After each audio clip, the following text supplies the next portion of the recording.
Ganogeja X nga mwe ogwa mwe muli mukuzoganya muwandika musharinga mukola kina mu balamusiza kumba balekola muri mwogo nga mwe bali kubanga muri bamanyi bwenvaawo ngenda kudda kubakola morning shift aba commenting aba posting aba nyuma palendera aba midday namwe balamusiza ko evening shift ne aba naba night shift namwe balamusiza ko balekola muri mwogo bwe mali babuza ko no kubategeeza nti mbebaza tuba tusimbudde mu bulango bwa lero. Alright. Kasoke na kalango kano. Omuntu yena yaliyagadde ogenda ku mugwanga lya Canada okwetaba mu musomo guno ogwa second edition gukyali okukoma mu mwezi gwa mwenda nga bukomekereza. The International Conference on Ending Malnutrition 2025 theme Better Nutrition for Better Lives. The second edition, it will take place in Woodbine and Banqueting Convention Center, 30 Vice Regent Boulevard on M9W7A4. It will take place on 17th to 18th of January 2025. For more information, you can contact the organizer, the expert in organizing this kind of seminars, Madame Doreen Kajumba, the CEO of Extreme Music and Events Management in Canada. On her personal numbers, +1 647 929 0340 or +1 437 259 603 for more information. Kale gwe eyandetaze okubanga oyogera kono mukyalo ya akubuulire terms and conditions keko akalango nyenda ku malwaliro nkaseeyo musobole okubanga mujja ku contacts mu mutuukirire. Ne strictly abantu abagala ogenda okuyiga n'okudiscoveringa abanyampi abali mu kubega n'abagala okukyankalanya, please bino si byammwe mukole emirimu gyammwe egy'okubegera mu Uganda nti ekiri Canada mukiwulira. Alright.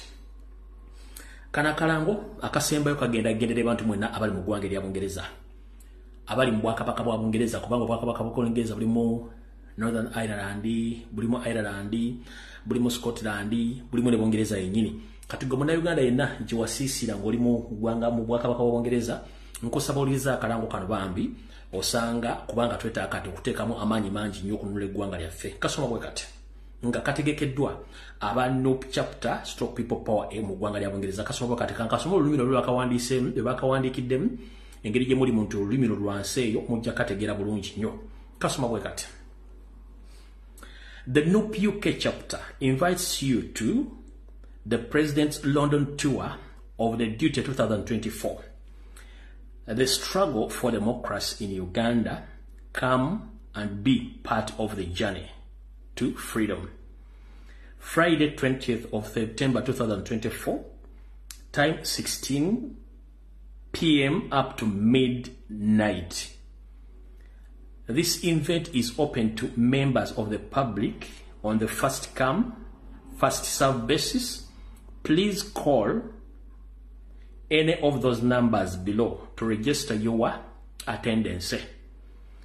Please note that UK NOP chapter appeals for your generous donations towards the cost of this event.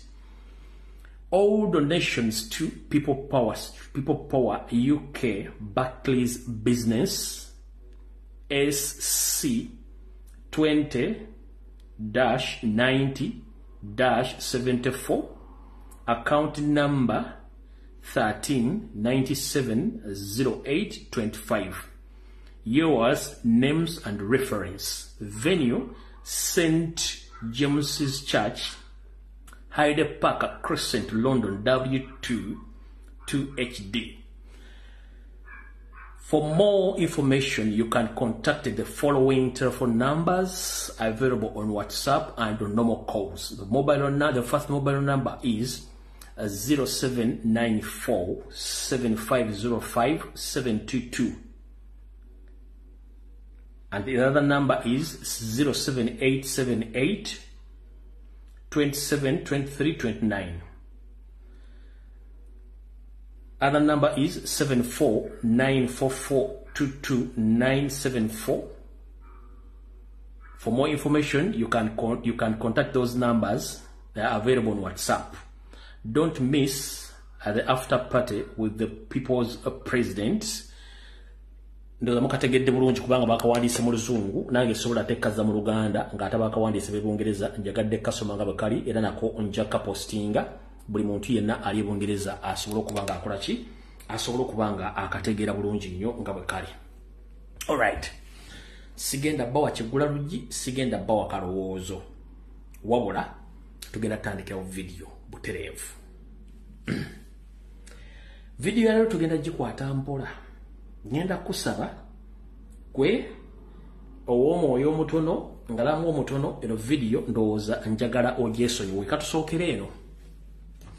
Alright, ngenda kubasaba mwenna bacomrade ne bannayuganda mwenna nabagamba mbayigiriza ebintu bingi nnyo mu politics wa Uganda nga bw'atambula.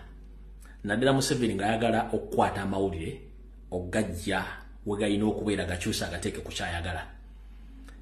Njagala ffenna tujjukire nti ekintu ekikyamu kituuka ku munnayuganda munno ne kizibikirwa naawe kijja kutuukako mu nkola y'emu era kizibikirwe. Kizibikirwa kitya? Kasaba batandika okuliyetinga oba okutandika okuteeka ebiboozi stanti diversion ng'omanya nti emboozi bagibikka. Twafiira baganda baffe ekiteezi abasukka mu 300+. Naye gavumenti ekifuna ekiwamba negobawo n'abantu kati ku mawulire tolina wookiwulira, tolina content creator gw'olyako akyogerako, towulira TV ya Uganda ekyogerako, towulira ba YouTubers nga bakyogerako, wabula bali ku biboozi. Kati family ziri ez'abantu abafa ziri mu bbanga teri azoogerera buli omu ali ku bibye. So kyekitu baga nti Museveni akulyetinga diversion. Era nekino kati bagambe Museveni asobola okuspendinga milioni 10 ku 15 ku bibiri okulyetinga diversion ba stunt ekwata amawulire. Kasitola banga mainstream media Uganda okuli TV, radio, ba YouTubers nga babuukidde ekintu bakipostinga ku speed ya waggulu tobuuza lwaki. Ekintu ekyo kibeeramu stunt era kibeeramu diversion. Kati ngenda kusaba muve ku diversion tufokasinge ku national matters. Ekituuka ku bantu abali Uganda essaawa zino ne bakosebwa ne bakiteekako ebiboozi ne bekikyusa. Nawe bajja kikola family yo era bateeka ebiboozi bikukyuse. Nakugamba Museveni omuntu gwata kusobola okukozesa stand mu bulamu bwe ye mukyala we Janet Kataha Museveni mpozi ne bawala be 2-3 naye abasigadde bonna mu family ye kebeere mu magye kebeere mu ministry asobola bakozesa stand ba diversion okukwata amawulire ago. Kati njala soka bagamba ngenda kusaba gwe muganda wange ng'oli ku social media toddamu ku sharinga kintu kyonna ekiyitibwa eky'omuvubuka gwe bayita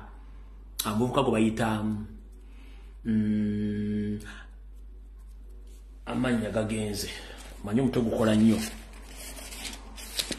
mala omulabo wano.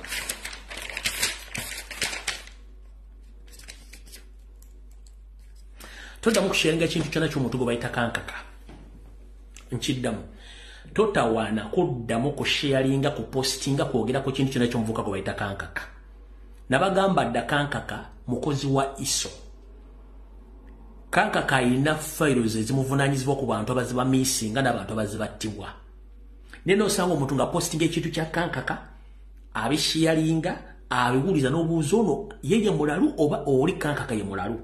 Ngenda kusaba ekintu kyonna ekikyosanga kirimu kankaka don't post don't share oyo state agent kubanga abaanoonya kintu kimu tagetezebwa muntu myokkolako interview n'okusaanyaawo. Esaazo lyabaleetedde ekibuzibuzi kya Muzeeyi Kibalama. Muzeeyi Kibalama oyo diversion. Ebintu ebyo n'abikola n'abiteekawo musajja mukulu alina okugenda okukola okutuuka lw'anaakaddiwa. So ebibozibozi byonna bye batandise okuleeta omuvubuka byaleetaleeta byonna diversion. Oyo omuvubuka muveeko. Temuddamu kusharinga bintu by'oyo omuvubuka kankaka. Musajja wa ISO alina emikono mingi mu bantu abafudde n'ababuziddwawo. Mumulaba nga yeekazanga omusazi w'ebyayi ku kkubo ye ekibamusomesa kwekaza. Ngera abakaba bwe baba ngenda kusaba toddamu kusharinga kintu kya kankaka kubanga oyo state agent wa ISO akola nnyo butaweera okufuna tageti za Museveni n'okutta bannayuganda mu ngeri esoboka. Kati mbategeezezza oyo muveeko. 1 ngenda kusaba ekibozibozi ky'omuvubuka gwe bayita Wizo Manizo ne promoter Nobert bambi temukitambuza ezo stanti bazikola nga bulijjo okukwata amawulire. Lwaki gamba nti stunt? Mu Uganda teriyo muyimbi gw'osobola kutwala kuorganizingira Kivulu nga tewamusasudde ssente. Era agenda okujogama nti agenda kulinnya ku stage nga ssente ze almost 70% wazimuwadde. Gwoba promoter kikusaze, he or she doesn't care your loss. Ompulira bulungi nnyo. Mu Uganda teri muyimbi asobola kujja ku stage ku performinga nga tewamuwadde ssente ze almost 70%. Okitegera bulungi nnyo.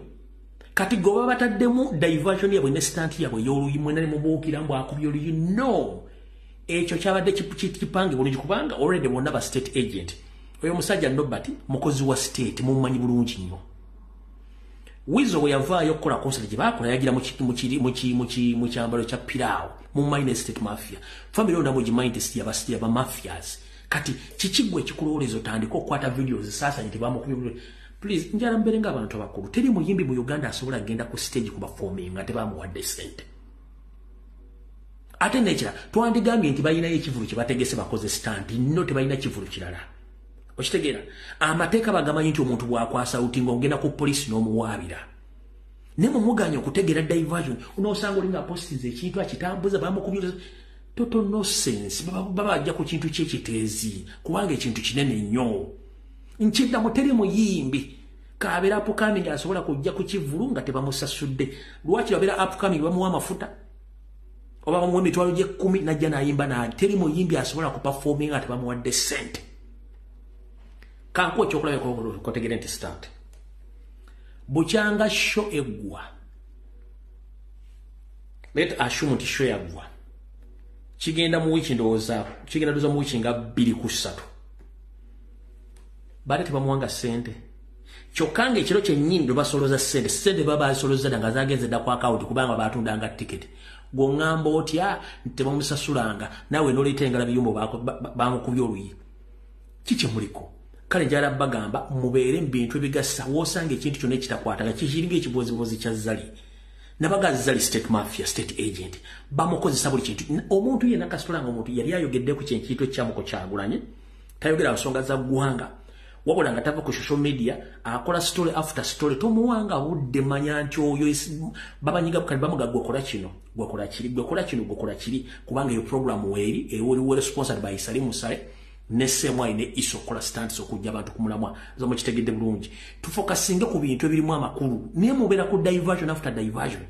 Okitegera Minister of Ethics and Integrity weeri ekola niyo omuntu najja ku live ku TikTok muwala munajjamu akalega najjamu n'empale n'abalago ebitundu by'ekyama n'ombuuza nti etteeka terikola nti gyeriri. Okitegedde so njala baga bane mu focusinge ku national issues. Mu mafia system buli kimu kisoboka basobola okukola ekintu n'owunya kineki kyova yo Museveni afuba nnyo okumala Abaganda obamalamu empisa n'ekitiibwa nti muli cheap nnyo to the extent mutandise okujja ku TV mu kawo bwavu naye nga mukimanyi bulungi abalumi bwavu ate ye Museveni kennyini awo sigenda kulwawo nfuddewo. Kati ndowooza katutandike emmera mwagala ennyo aziikiddwa olwaliro ewaabwe kitalo nnyo ekyokufiibwa jjajja pulezidenti Mukama amuwummuze mirembe alese eggwanga terikyuse naye ffenna lyekkubo enjawulo ya budde. Abadde tebamanyi muzeeyo ono kammala gikuwona eddakiika seconds 3 zokka tugende mu maaso twebaziisa olwaliro ye yajje pulezidenti mu ggwanga erya Canada ajje asobole okubeera mu kuziika yono muzeeyi.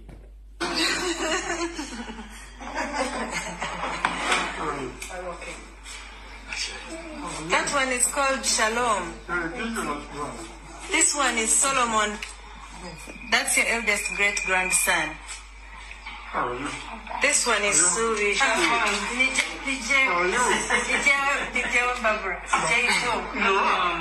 Are you?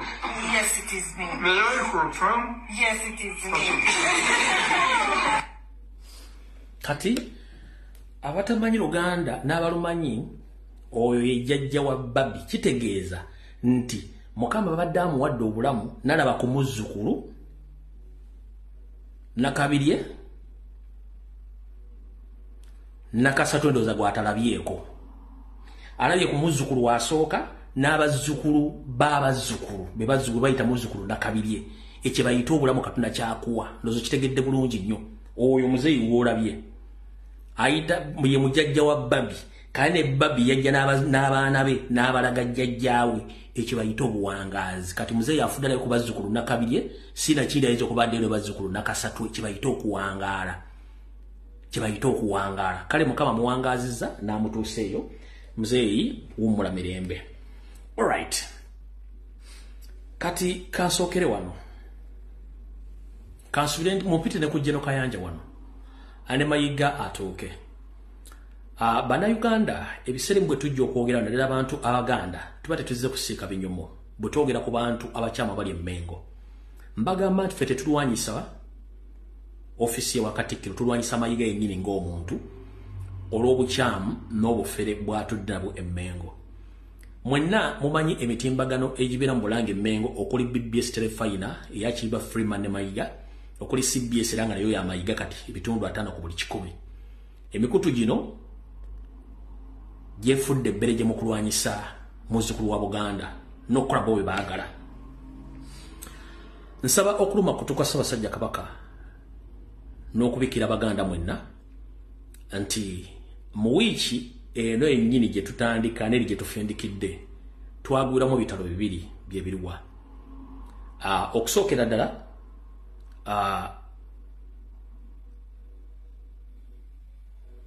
bazzukulu b'Amaziga beddera Empindi kitalo nnyo ekyokufiirwa jjajjaffe omutaka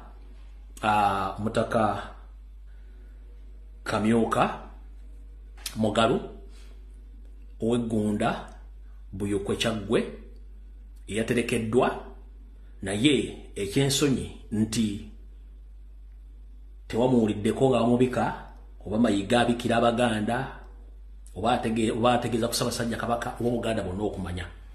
Kale jjajjaffe Kamyoka Mugalu munnange yaterekeddwa naye Obuganda tebumanyi kitalo nnyo ddala.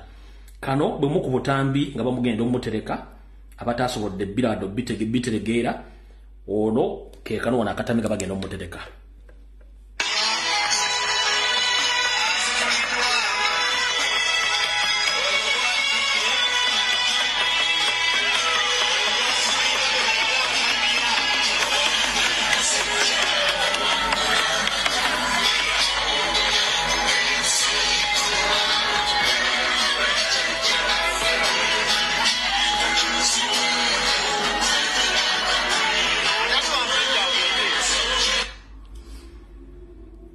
Nga mutwala omutereka naye ekyewuunyisa nti abatudde Mmengo bo tebasobodde kutegeeza bantu era yono wano.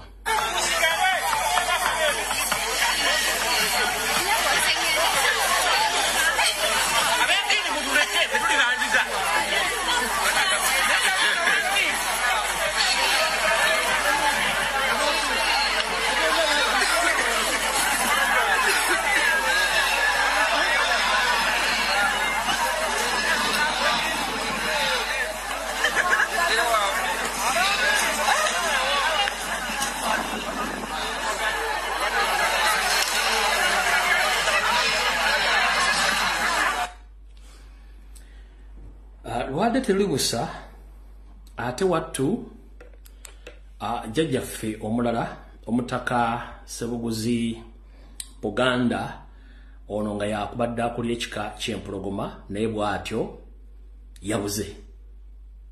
Kitalo nnyo bazzukulu bannaffe bonna abeddira Empologoma ekya jjajjaffe Ssebuguzi Buganda eyabuze naye mu kubula kwe ng'abataka abalala bonna kulimu ebisoomooza n'ebibuuza bingi nnyo. Era naye butyo teyabikiddwa Abaganda tebategedde n'Obuganda tebwategedde kubanga bali Mmengo bakola kimu kya kusirika.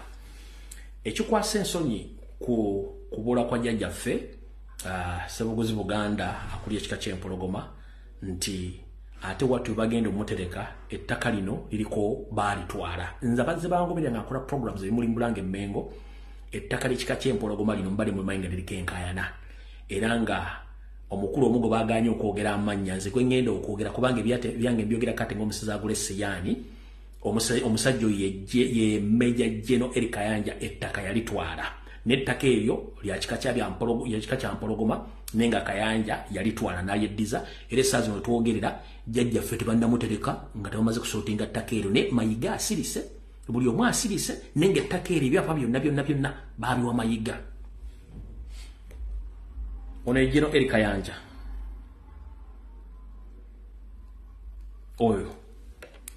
oyo yalemesezza jjajjaffe Omutaka Ssebuguzi Buganda ow'empologoma okuterekebwa kubanga ettaka yalyezza. Ne bw'omubuuza alifuna atya olina sooka kukubira Mayiga oyo yalemesezza. Kati wano mu kavidiyo kano baaganye omwogera ngera mula mainstream media ze Uganda bwe zikola baaganye okumwogera nti yalina ettaka lino yalitwala. Ulira wano. Ku nkomerero ya wiiki ewedde Obuganda bwagwamu ekikangabwa eky'okubula kw'omukulu w'ekika ky'empologoma Omutaka Ssebuganda Nabuguzi Wilson Ndawula. Enteekateeka z'okumutereka zibadde zigenda mu maaso okuva olwo okutuuka olwaleero poliisi y'e Matugga lw'ezirinnyeemu eggere ng'entabo eva ku nkaayana eziri ku ttaka ono waalina okuterekebwa erisangibwa ku kyalo Luwadda e Matugga mu disitulikiti y'e Wakiso. Enkaayana zino ziri wakati w'ekika ky'empologoma n'omujaasi gwe tutegedde nti mukulu mu ggye lya UPDF. Enkaayana zino ziri wakati w'omujaasi gwe bategeddeko omukulu mu UPDF. Tenava nkugamba totwalanga obudde bw'onoowulira mainstream media ze Uganda zonna ziri compromised. Ekigambo okumenya Major General Eric Kayanja kyabalemye okwogera kubanga ettaka yabbalye bbe. Ono mukooki eyeeyita omukooki naye yeeyita Kayanja ng'ate musajja alimu olunyalwanda. Yagaanye omutaka wa Buganda omulamba okuziikibwa ku ttaka eri obutaka bwe ng'omutaka wa Buganda. Mayiga tannava wadde okwogera ekigambo neki wadde otuuza olukiiko lw'abataka okubuuza owaffe gwe ogubadde bwaki omutaka okulemera ku ngulu ng'ate alina okuterekebwa ku nnaku endagaano omutaka z'alina okubeera ku ngulu.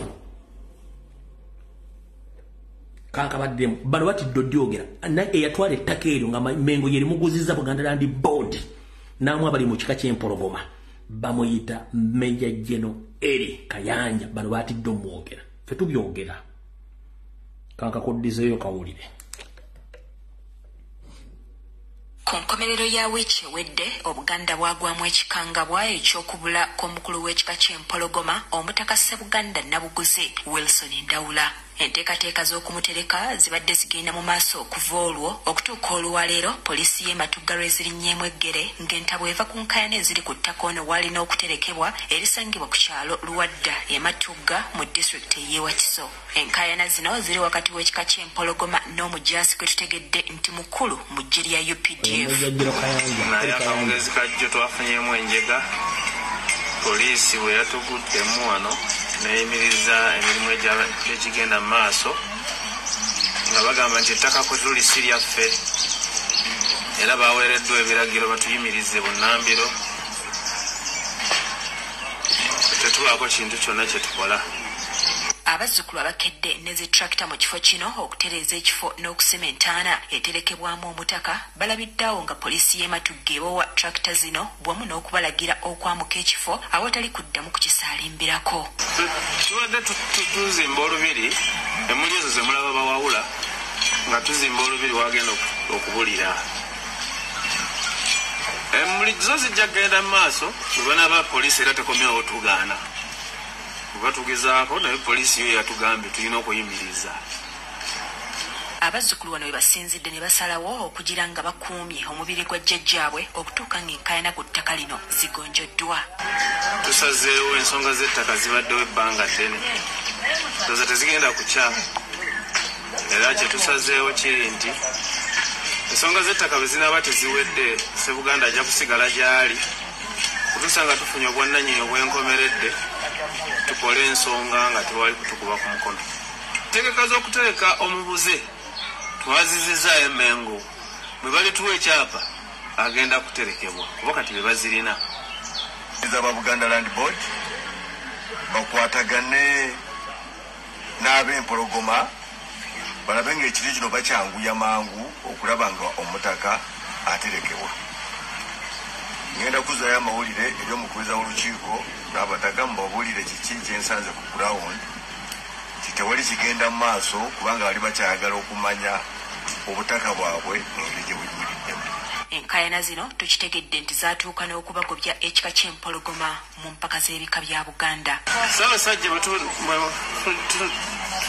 tunajjukira nti yasalawo batuddiza ekyapa naye abakungu be nabo ne babaako n'ebirala ebyabwe bye baasalawo.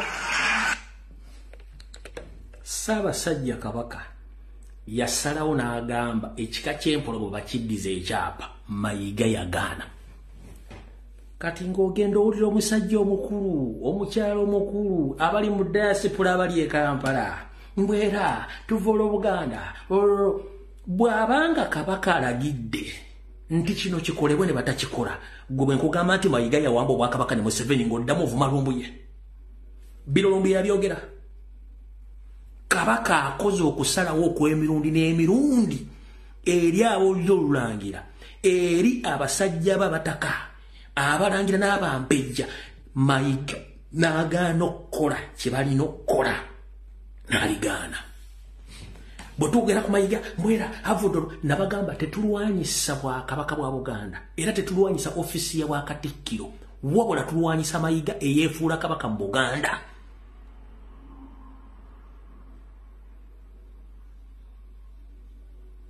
Kabaka baamuwamba ne tukibagamba ne mulyoka mugamba abaana bano bavoola Buganda. Nogamba n'abantu bali kuki kubanga temumanyi. Bwaba Ssaabasajja Kabaka atola oda, Mayiga n'agamba yayogera ngaani nga Mayiga yabyogera. Kino kankibaddiremu kankazi katono nnyo wano. Wulira. Kyagala okumanya obutaka bwabwe engeri gye buyimiriddemu. Enkayana zino tukitegedde nti zaatuuka n'okubagobya ekika ky'empologoma mu mpaka z'ebika bya Buganda. Ssaabasajja tunajjukira nti yasalawo batuddiza ekyapa naye abakungu be nabo ne babaako n'ebirala ebyabwe bye baasalawo. Baatuuka n'okutugamba nti batuweeko ku mayiro ennamba batuweeko yika 6, ekintu kye twagaana, naye ndowooza bo balina ensonga zaabwe. Bwe banajja ne twogerezeganya ne batunnyonnyola lwaki mayiro ennamba tulina kufunako yika 6, osanga omutaka tunaamutereka. Poliisi eriko byetangaazizza ku by'okulemesa ababadde bagezaako okutereeza awagenda okuterekebwa omutaka. Matuga yafunye okwemulugunya okuva eri omutuuze omu yabadde alumiriza nti waliwo abantu abazze ku ttaka ne batandika okusenda emmere gye yabadde alimye. Poliisi yasitukiddemu wamu. Ono ayogera simanyi Luuku Oweesigire. Luuku Oweesigire Emia Person najja n'agamba waliwo abazze ne tractor okusenda emmere ye. Emia Person ffe nga tumanyi nti ettaka Buganda. Nemmwe ndoza mutuuse kusala busazi byayi mutuyita Abaganda tulye kye mwagala okukola. Luuku Oweesigire kuka mutuse mu mujje musale eriyayo mwagale ffe tujje tumutuge kati tulye eriyayo Abaganda ku ttaka lyaffe ly'abajjajjaffe. Luuku Oweesigire mbu omutuuze omu, yes, it is a square mile, 1 full square mile. Woyala kungamba nti omutuuze oyo ye nannyini full square mile era baasenze. Mukama ntaasa kuba nina ebintu ebinuma mu mutima. Such fools ng'oyimiridde ng'oli mwogezi wa poliisi nga mukola bogus statements.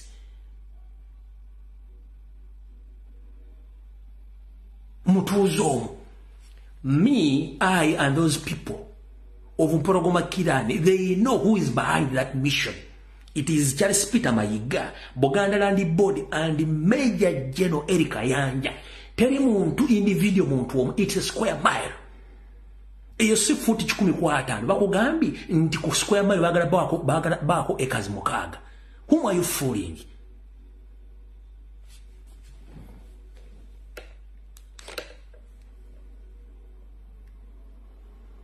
Kankazi yo mukawulire.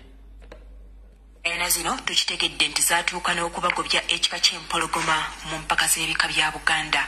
Ssaabasajja tunajjukira nti yasalawo batuddiza ekyapa naye abakungu be nabo ne babaako n'ebirala ebyabwe bye baasalawo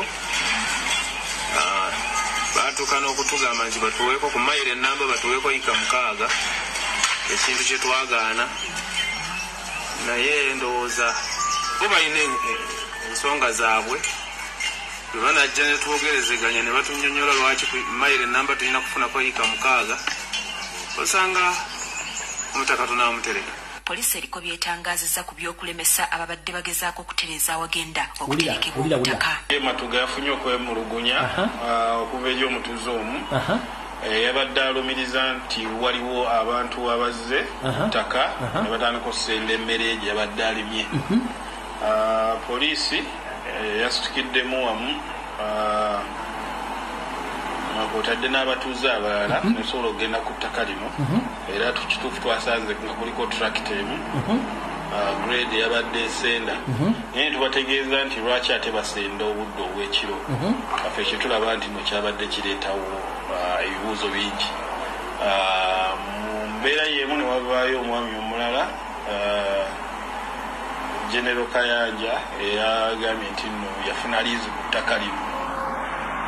Ab'empologoma bagamba liizi eyaggwako kyobula abadde bazze okuba nti no bakozesa ettaka lyabwe oziikako omuntu waabwe.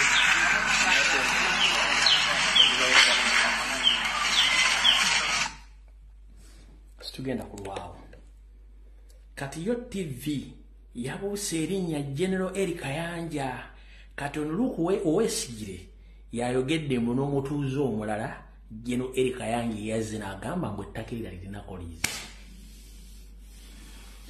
Mukama ntaasa kubanga nenkwata ku mayiga just mukwata ku bukwasi buli mabonyiza boga yanga agaye emberenge munyalanda gomanyidde Abaganda.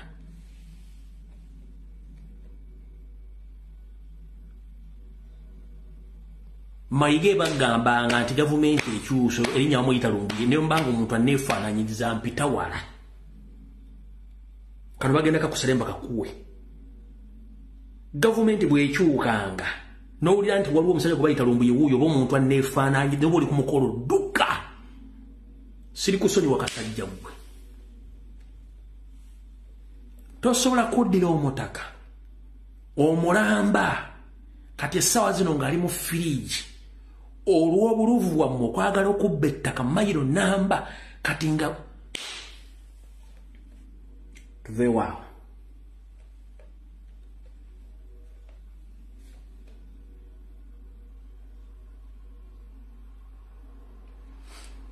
Kubanga ono byayagala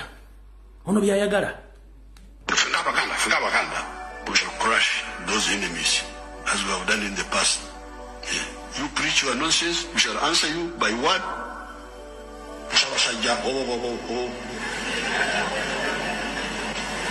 When you say this,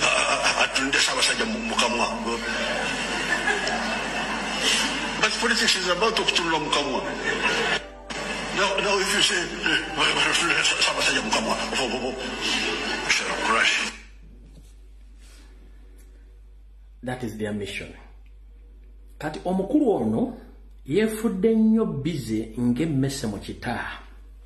Akola mukolo ku mukolo. Naye ng'eno tabikira Baganda, tategeezezzaako Ssaabasajja Kabaka nti abataka bakunkumuka kubanga yennyini akimanyi nti bali mu luko olutta abataka. Nga yayagala kuteeka babe.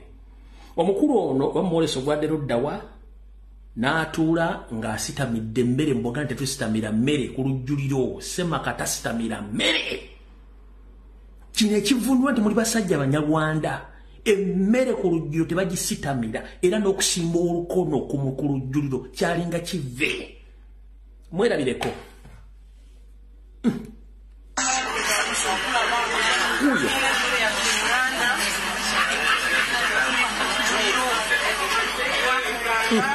Asitamye yonna obulimu abuwa bulenzi mu mmere.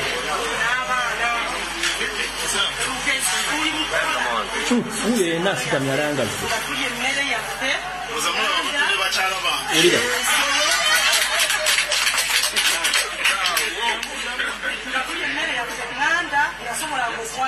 jajja empompo zaffe nsaba muteekeeko zitamulaawo gwe wate tugabule empompo zaffe zezo mukama waffe tufumbira mu kasaka tubanga tufumba akasaka kaffe kaako tetwafumbirangamu enva zaffe era nakati bwe tukyakalina ab'ekyaddondo tulina emmere yaffe nga bwe mugiraba omulamwa gwe tuliko omukulu tugobe akaveera mu ffumbiro oyo yenna atudde alangazi tuteekateeka amaka amalungi nga tugoberera ennono yaffe gwe mulamwa kyaddondo okwekakasaba.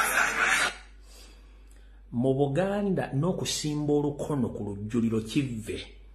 Mu Buganda tebasitamira mmere. Omukulu azze bamutereddewo kamwasa jjute yeyanjuludde obulima bwonna abuleeze awoza mu lujjuliro kubanga tuli Muganda ffe tetusitamira mmere. Nannyinimu abeerako n'emmeeza ye n'entebe entongole kwatuula kuba muleetera emmere ye. Bw'abanga ebyo ebusobozi okubeera n'emmeeza tagirinanga ye. Nannyinimu yabeeranga ku ludda olw'olujjuliro ng'alutuddeko bw'omu era ng'alina ekitiibwa kine ssebo otudde olangazze obulima bwonna obwandiisa oli kumwasa jjute mbw'otudde ku lujjuliro. Kizibu nnyo kitalo nnyo. Tetugenda kulwawo nja kukoddera ku Sande tetufaayo awo kankuleke. Kati wenjagadde okuyitako awo kati tugende mu politics direct eyo nvuddeyo mutegedde abataka abawuze tebalangiddwa abala baganye okuterekebwa olw'ensonga nti amataka galiko enkaayana n'ebintu ebirala.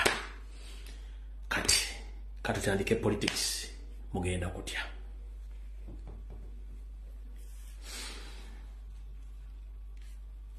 Politics tumutandikidde wa. Gwe muganda wange ali gy'oli nina kyenjala osooka okutegeeza. Buli nsimbi yonna eyisibwa mu parliament ng'egenda kukola project nga yaggwanga lyonna project eyo neetakolebwa sente ezo olina ozisasula oba oyagala oba toyagala. Eggwanga lya Tanzania, Uganda, Kenya, Rwanda, South Sudan bakola enteekateeka ekola standard gauge railway. Kenya almost bali ku 70% okumaliriza rail line yaabwe ey'amasannyalaze. Tanzania bali ku 95% okumaliriza standard gauge rail yaabwe. Rwanda sigigoberera kubanga tebinkwatako ne South Sudan sigigoberera kubanga tebinkwatako. But eggwanga Uganda ku sente ezayisibwa billions and billions of dollars eno yerwere gye mulina. Daba standard gauge railway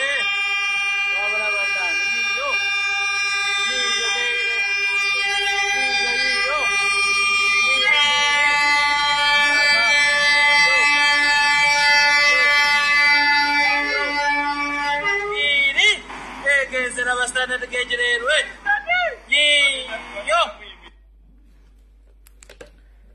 Ng'oggyeko okubeera standard gauge railway,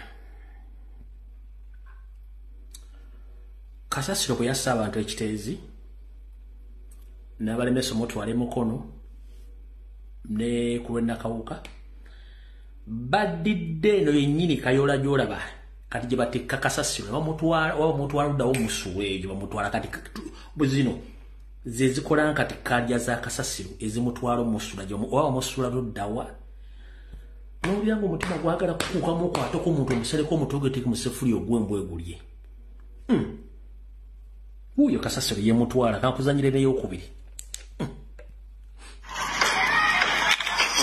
Uganda Railways Calvaleta trains kuyiwa Kasasiro ku railway. After they've chased them away from Kitezi, now they are dumping them on the railways.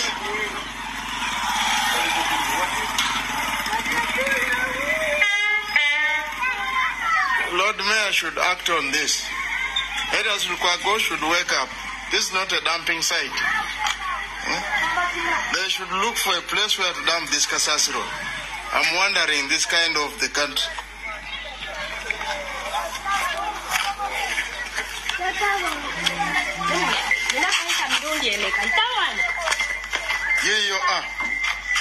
After dumping, Babu Bale Sendala.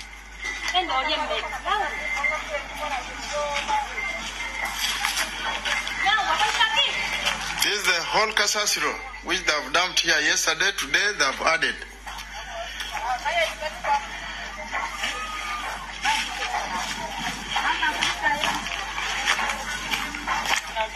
This is Port Bell Railway.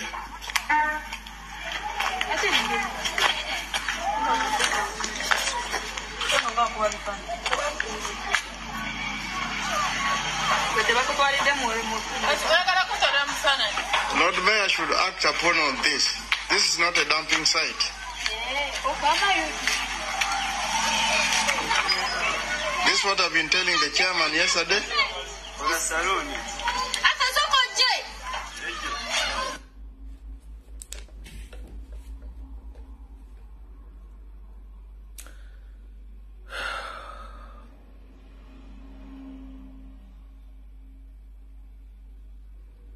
N'owulira bamwita Lord Mayor Saalongo munnamateeka Erias Lukwago talina pulaani B ng'abadde mu State Council ebisanja 3+.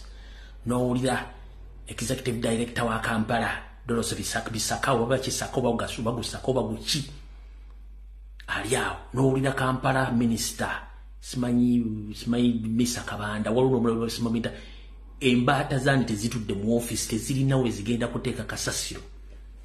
But bana abasajja kye batamanyi, in case of any coming rainy season mu gw'omwenda mu gw'ekkumi eggwanga n'ekibuga Kampala kisobola okugwamu ekirwadde nga kiva kasasiro ne kisaanyawo millions of Uganda balisula mu Kampala. Mukutte kasasiro mumutise ku train mugenda mu rail train gye musuuleeku Namanve oba mugenda mpaka Luzira. Just common sense. Ebyo ebisasiro bisobola okuvaako obulwadde busobola okutta obukadde n'obukadde bw'abantu mu Kampala. Naye nga ssente buli budget mufulumya 4.5 billion okutekinga care of that kasasiro. Ssente zino ziragaluddawo. Noina jandi nze munnamateeka Lord Mayor nasoma nabagamba okusoma n'oluzungu bintu bino biyamba babbi kutegeera babbi batya wabula omukozi asigala mukozi n'oba teyasoma. Nkiddamu okusoma nti simanyi nina diguli manyi oluzungu biyamba bagwagwa kutegeera na kwambala masuutu kumanya nti bwe babba obukozi busigala mu mutwe. Naye buli muntu atudde mukubanga bayita elite mbubasoma obuweereza oba obukozi tekyetaagisa bitabo byammwe. Amini yazimba eggwanga nga wa P4 dropout abalina PhD ne masters ne doctorate. I'll speak right now. You have done more harms than let Idi Amin Dada. Buli kimu kitunze mu kibbi. Mwembale sawa. Tugenze. Gwowe na member of parliament ng'ogenda mu mambuka ga Uganda kino kijje kunze. 1. Ngenda bujibwanga security alert. Hoteli zebaba bookingidde zonna. Abakozi abasoma hotel management and catering abadde balina obbasavinga semwai ne iso nga bakolaga ne hotel management baba dismissinze with immediate effect bajja kuddanga mission y'abaana ewedde. Abawala abagenda okuweereza mu hoteli zammwe baromu service simanyi mabaara simanyi wonye bonna bakazi bawala ba SFC nga mission balina main target. Rumu zamwe mugendo sula nga baba bolidde ndogenda sula mu lumu namba bweti nga n'amanya go kwegali yentaana yogenda gisula mu ng'ogyetegekedde genda ng'okimanye nkiddamu. Mwenna bagenda ogenda mu regional parliament sittings wonna oba tebakukwate mu northern Uganda bajja kukwata mu east bajja kukwata mu west. Naye nga bonna abawala abali mu hoteli zebaba bookingidde okusula bonna baba dismissed with immediate effect bajja kuddanga guno omukolo gwabwe guwedde.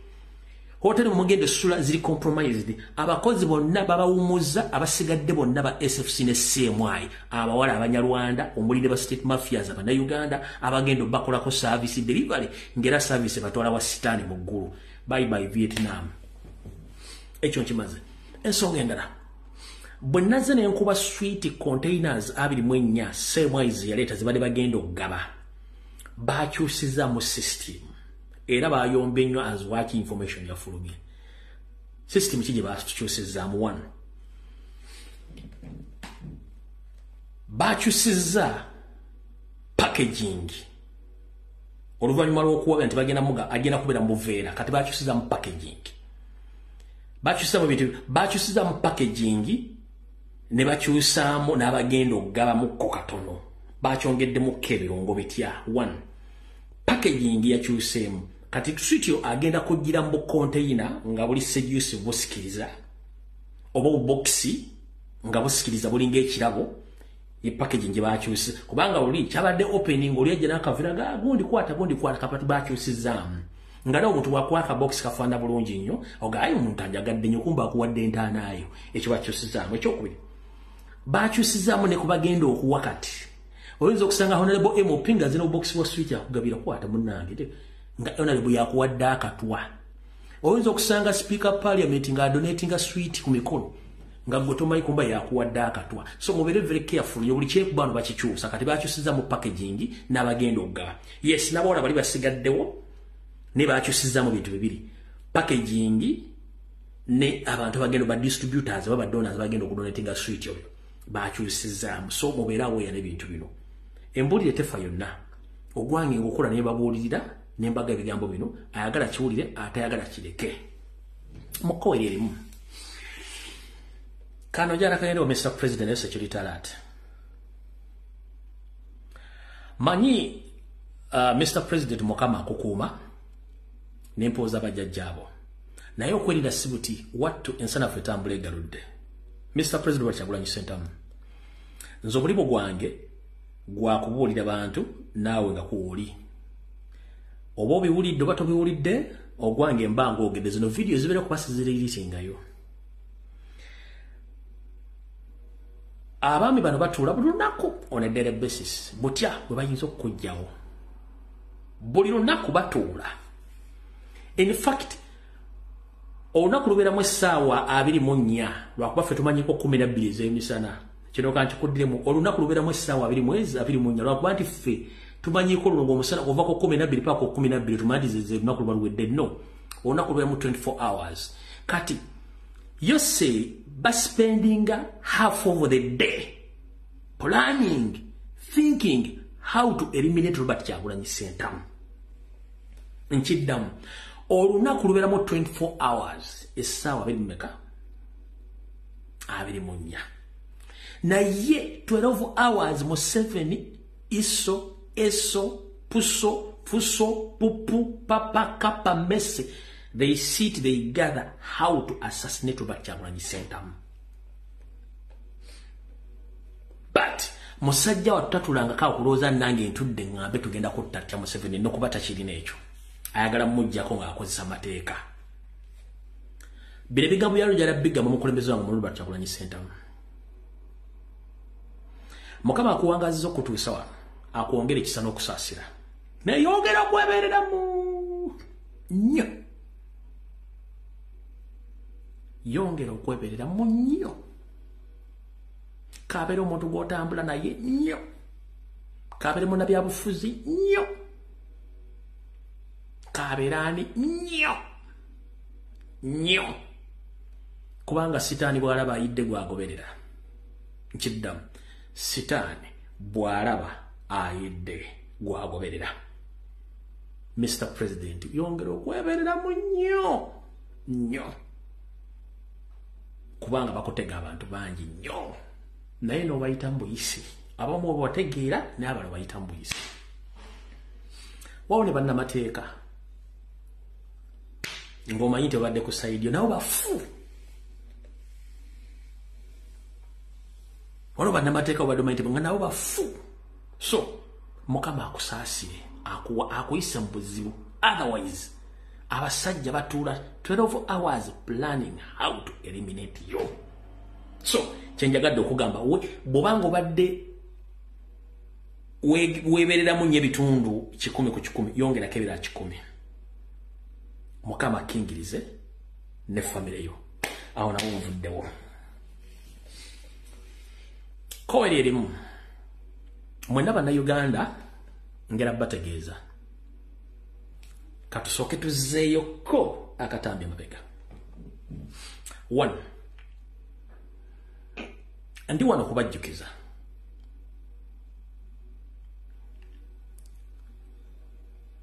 tuli mukulwana ekintu amo kyemutategeera tetulwana politician no tulwana ba occupants. We are not fighting politicians, we are fighting occupants who came to occupy our country by force but pretend they are politicians. These are not politicians, these are occupants who came to occupy Uganda by all means. They use each and everything in their effort to stay in power by neutralizing, killing, assassinating, so that they can remain in power. They can compromise each and every one for them to stay in power because they have their hidden mission. 1 kasoke bajukize. Kasoke zile muri wa furu Uganda. Mwenna aloza tulwanyisa munabya bufuzi okukyusa obuziza nga tubujja ku munabya bufuzi no tulwanyisa baseddekeza bajjo okutwala eggwanga lyaffe. Yensonga bakola buli ekisoboka okuba nti bagabana obuyinza. Oli kisavuga afugira ggulu kati ye president. Bawa buli muntu yenna go bagambye ekigambo obuyinza okukola kyayagala nga tebalina bweyobozezaako okusustaininga stay yawe mu buyinza. Batta, bawamba, basiba, bakola buli kimu kye beetaaga. Era mwe byobufuzi batulagako nti we are in politics. We are not in politics. We are in not politics. Tetuli mu politics. Reason being, Museveni yakuliyetinga yekuva mu nsiko yajjanga terrorist. Ye Yoseri tibahabulwa rutabayisirwa. Nkiddamu ye Yoseri tibahabulwa rutabayisirwa. Kambaddizeyo ddala emabega mulyoka mutegeera mu abantu ba Uganda musana kujjukiza nnyo. Mara okuddana mu akayivu mbajjukize. Ebisere muyika Windows nga temumanyi. Ene birth certificate yani ye birth certificate ya drunken master eyo birth certificate yogiraba awali circled in pink olaba wali details za Museveni entuufu wano kanzi ku awali details za Museveni entuufu zonna ziraba lwakuba olumu ngambo biba byewunzise kati simwe nyiza kibalaga nga tekyewunzise awali details za Museveni enki entuufu wano amanyage amatuufu simeti musobola okugalaba kati kanga basomere muli ko mutegere nti we are with occupants.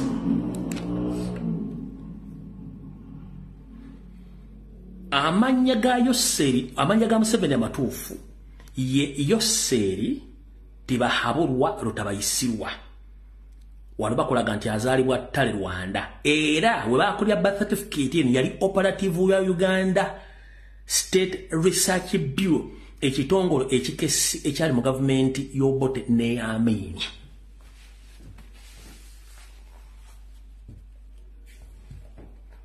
Video yalo nagenti bwo ina lambo mutono jiveeko tojja gisobola ate njikozeseza busungu. We are not fighting a politician, we are fighting occupants abaseddekeza bajjotwa batwala eggwanga.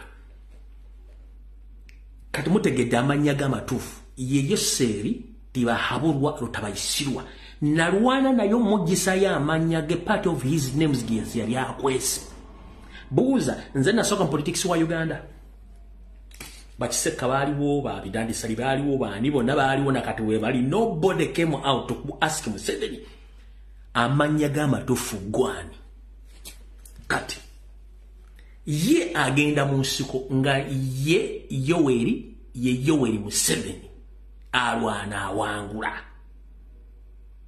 kati oliti bahabulwa muntu mulala mu nsiko ayingiranga Yoweri Museveni alwana awangula ababiri bwamala okuwangula ateekako kaguta okukyotesaako kaguta anoonya kuggala luggi lwa butanoonya history we kaguta yawasanyira oluvannyuma nga bamaze okukola kimaze okuyingira Uganda kati olwo afuuka Yoweri Museveni Kaguta abo basatu Kyagulanyi ajja tutandika omukuba akkiriza nti yeyo seeri abantu aba bana kati teri yali amuchallenginzeko mu kooti kuba yina nyini mateeka tumusaba academic papers tasobola zibawa wabula ye kyakola ali smart nnyo mu kuzannya date politics oba jango politics kino nakyo kankibagambe tetuli mu nomo politics mwoge mumanyi tuli mu jango politics ow'ekiyeekera simba wakati any well-decorated serving military officer, he or she is supposed to attend any military academy. Omusirikale yenna asomeseddwa ateekeddwa obulungi alina okuyitako mu masomero agali ku mutendera gw'ensi yonna okugenda okusomesebwa amagye obulombolombo n'ennono bw'amagye oba mu nfuna. Museveni bamutendekera mu ssomero kye ery'amagye gye tuyita military academy luddawa teri military academy gye yagendamu oli ajja kuga nti nga yagendako emu Mozambique. No, Mozambique baali basomesa buyeekera. It was a rebel training, rebel training series. It wasn't a military academy.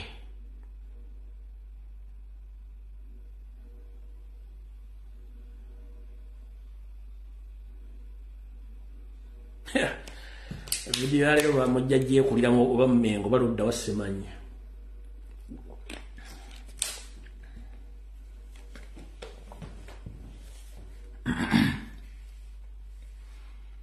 Wamuna agitegeera.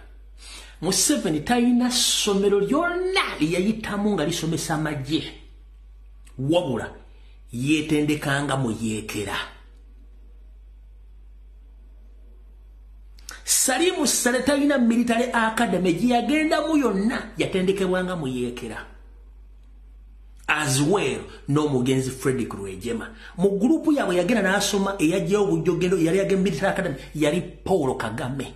Yaitako era kyobula n'omwana we yamututte n'asoma mu military academies muhozi bamutwali yajja mu kunywa walagi luza mukitegedde bulungi nnyo.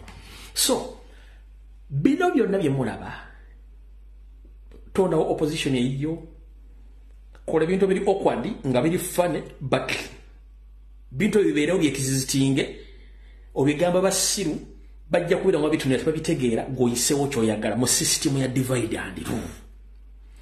Waliwo ekintu Museveni kyakola nga kiri so funny nokane ya Museveni bayabaaki fa bakimanyi ne tunyiigola okuba mutemumanyi nga temutegedde kati kansoke mbagambe kino nandibale sikibagambe nejja kibagamba okitegere bulungi nnyo. Museveni Mujango politics is a genius. Mujango politics Museveni is a genius. Kubanga he can create a problem and himself become the problem solver. Munomo politics or diplomatic politics tamusobola. Kubanga mu diplomatic politics temba mu corruption, temba mu system ya divide and rule. It's all about ideology.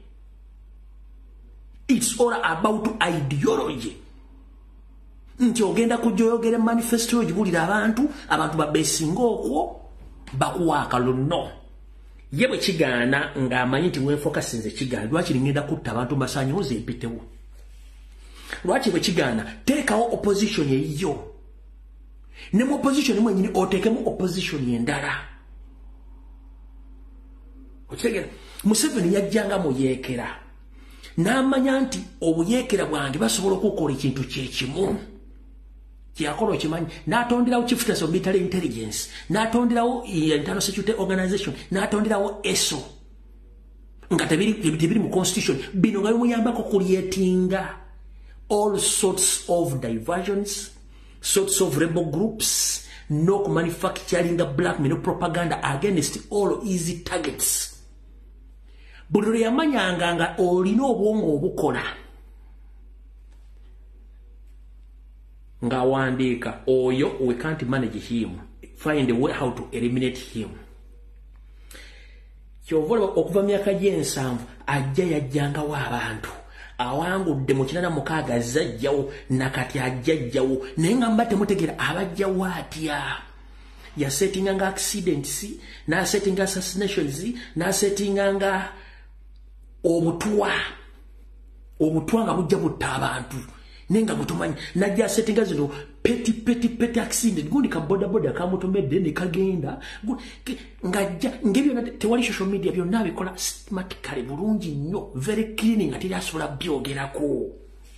Kati kiyakola yamanya nti mu system gye baali batadde mu 1962 Omungereza yamanya nti omusajja Omuganda naturally musajja mugezi amanyi administration atali kalicho administration bwe bufuzi oba okutetenkanya bufuzi oba entambuza y'emirimu kalicho nti wanono nnyo okitegeera ate Omuganda mulimi yalina ssente kati omuzungu n'agamba singa ndeko Omuganda n'ajoyininga amagye kajja kuba kaweddemu kye baakola ne baganda abaganda bonna okuyingira mu magye we waava engombe egamba nti Omuganda tabeera kulabwa seculiko ne bateekamu abo northerners ne babeera mu magye nabo mu eastern ne babeera mu magye.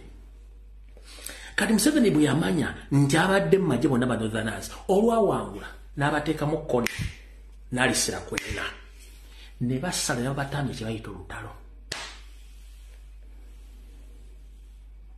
Najja mu Uganda najja mu Buganda n'ateekamu simanyi bano n'ateekamu abayeekerayeekera n'akulyetingawo ADF n'ateekawo buyeekerayeekera bonna kati kye yakola yamanya nti mu kibuga basobola omuyeekereramu n'atandika okunoonya abaana bonna abaganda abaali basigadde nga bavudde magye babivuddemu n'abaatirawo operation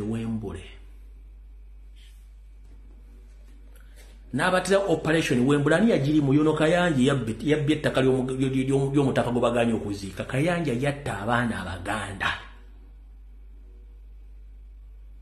ne banna abalala bali mu mission ezo batta abaana abaganda bali bavudde mu majibo nga bakitadde nga bajja batta omukuumu kati essaawa zino n'agenda yeekulyetingira opposition n'amala okulyetinga opposition n'akulyetingira mu opposition. Kati nzize mbasomesa ebintu bino nga mbalaga naye nga tembitegeera. Kati wano wenjagala okubeesinga mutegeere bulungi nnyo lwaki njagala mubeesinga ewantu wano.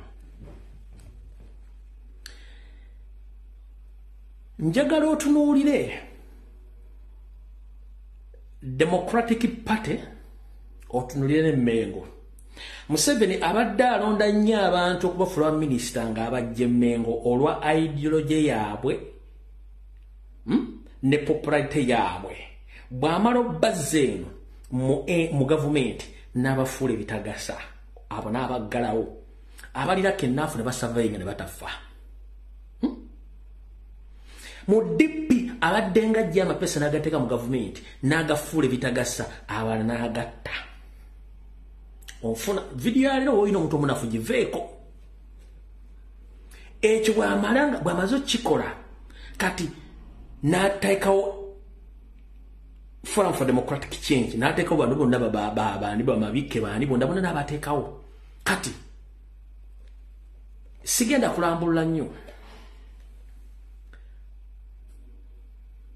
FDC ebyagituukako mugiraba naye ekyasinza okumala enviri ku mutwe kyekyabasajja bano okugamba nti bagenda kutondawo ekibiina ekyabwe ekyo kyombadde nkimanyi baggalewo FDC. Naye okuggalawo FDC ndowooza mmwe mwenna abali ekatonga mu mwandibadde muva mu politics kubanga ne woddira omwenge omupya n'oguteeka mu ccupa enkadde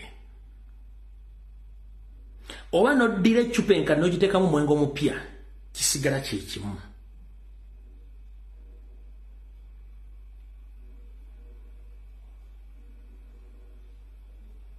Kisigala kye kimu. Ompulira bulungi nnyo. essaawa zino we twogerera kyali mu kukola kati they are spending billions of money to divert, to set up another opposition in the opposition. Chebaakoze. Lukwago Tannamala mwaka mu FDC kati yasazeho nti ekibiina kya FDC bagenda kiyiwa. Muza mwakalabye.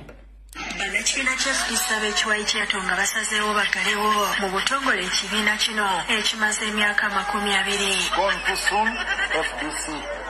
Mukama akwekumulo emirembe.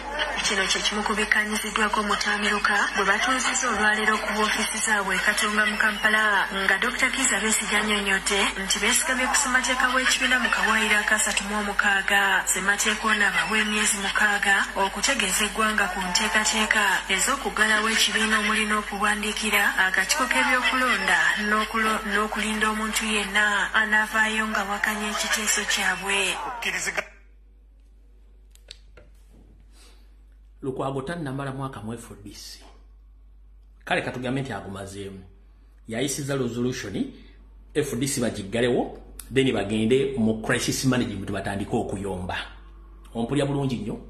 Kati ekyo si ekizibu kiri luddawa. Ekizibu kiri nti bannayuganda tetuyiga. Nti tetuli mu politics mwege mulowooza. Tulwanyisa baseddekiza basenze. Politics bamuzanyisa mmwe kennyini wabasenze. Lukwaga abasajja bano baakuwa obutwa ne bakusiiga ne siriimu. Era okyazanya emizannyo gyabwe. Mukama wajja n'agamba nti akawute kajjaako Museveni yeesimawo emyaka 2. Era nagamba akawute kajjaako Museveni era nagamba kati agenda creating a political party. Political party yakuwujja biwojjolo etunda manda etunda bupiira etunda maddagala y'amaanyi ga kifuba maanyi ga kisajja.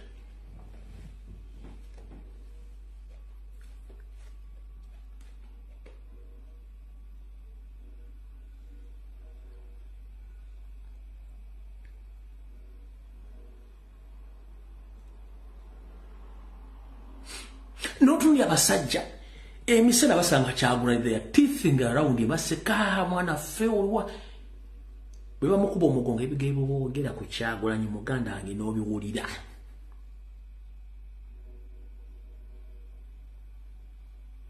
Saddam Gayira Mr. President nkwegayiridde ku mukolo gwonna ewantu wonna wosanga nga Saddam Gayira tomwananga tomusembereranga musajja mubi nnyo.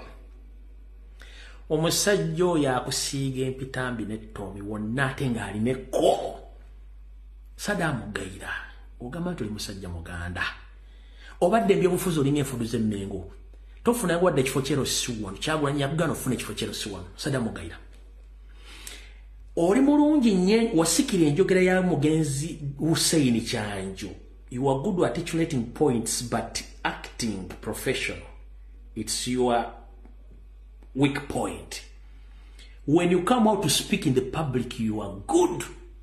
But putting in practical what you say, that is your weakness. But Saddam Gayira nkugamba ne bannammwe bwe mba nga muli ba politician nga temuli mu politics wa Museveni era wajjanga politics. Ffe bwe twasomanga mu ssomero okwesimba ku bukulembeze bwa prefect twatulanga wansi tukola manifesto zaffe according ku bice bigenda maaso mu ssomero. Tetwabesinganga kuba opponent be tugenda okulwana nabo no. Ompulidde kati mumuga ati muli mu opposition, well it's okay, that's the image you portray to the public that you are in opposition, which is okay, we don't have a problem with you. But is Kyagulanyi your manifesto? Yes, osobola okwefuula embizi nga bw'oyagala naye embizi zibeera mu bisooto. Kati ate batuuka okugula ekizimbe ekirimu ebisooto ate ng'oddukayo ate ebisooto. So please njala mutuyambeko ekintu kimu. Tulwanyisa Museveni mwenda gwamuga kumulwanyisa, but when it comes to face Museveni you change all your guns. Ate muzitumbiza Kyagulanyi.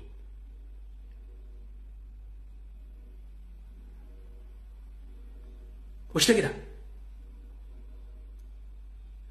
Bumadi badi mu opposition ngati mwagala kwegata, which is your constitutional right, it is okay.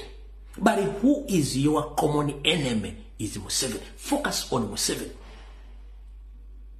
On so many occasions, Ntundira Kyagulanyi nga akola statement is he doesn't mention any politician in opposition nga amwogera kechibi. No. Naddamu aludde mu politics. Nti ayogera ku Mugisha muntu, no. Taina time Mugisha muntu. Oba ayogere ku Besigye, no. Taina budde bwammwe. Yibwa abakuta akazinda ala akomerera Museveni. But mmwe musa ku mikolo mwambadde amasutu mulinga endogoyi. Ne mmubuuzaako buli n'ose nenga mutima oyina mwaka sajja kambadde kooti enzirugavu ne saati enzirugavu kalina giraavuzi enzirugavu ne galubindi enzirugavu. Kati njala baga kigambo kimu. Fe abaasoma Museveni from A up to Z tumumanyi. Tali mu politics mumanyi, ali mu jango politics ya Arua. Yoyogola kati Besigye gwalimu ne Lukwago. Yogola Mogo bamuteekamu n'abalala. Ye Mpuuga gwalimu, ye Anita Among gwalimu, ye Mayiga gwalimu. Tetulinawo tugenda kutwala ggwanga Uganda nga ba politicians mwenna mubesinga ku kimu kukolera Museveni indirect nga temuga muli mu opposition nowhere. It blocks the understanding of Ugandans to understand whether you are in opposition or you are supporting Museveni. So many Ugandans are stranded somewhere thinking that they are with the people, but other people working with Museveni indirectly. But the public doesn't know who is who. Bovayo kwogera muntu ola omusajja yogedde, but after kwogera nakola vice versa. Sasira munna Masaka ali eri atamebya nga oli oyogera gayira oyo sedamu gayira ninga ebirala bine sasira de mapugo gy'okwogera omunagano ninga oli birala. When are we getting out of that shit? Tulivadde mu busowo. That's why Jean Rawlings waggana olwawangulu obuyinza bampuuga bamau bamayiga bandi bonna yabateeka mu kkomera ne bafiirayo yemirembe egganza lyerina. At one time when agamba mumanyi nti Uganda okutera waliwo bannabyabufuzi balina okufa. Nsere kwevayo namambira ate bano bamugamba political activist bafaga wallahi mba mulina okufa. Nze nsere kunkubuulira ne bannammwe. Oyo data politics gomuzanya nga mubesinga kusereza fezo mu omusolo. Wallahi mba mulina okufa. The Mayiga type mba mulina okufa. Omutaka wa Buganda alemye okuterekebwa kubanga gwe ttaka waliguza Jero Kayanja. Muzanya tepo wa politics nga public eri mukisafari ngeri abana batakyale kya misana. Abana bakonzi bemalwa tuliddagala. Ensedda babega myaka ana kubanga bali tuli ba settlers. We are dealing with the settlers, not politicians. So whoever participate in helping those settlers to settle in our country so that we the indigenous we suffer in our country, you have to die by all means. Because we are tired with such full politicians. We are not going to wait settlers to settle in our country. Abana afu bagenda kubeera luddawa. Bagenda kubeera luddawa, if I may ask.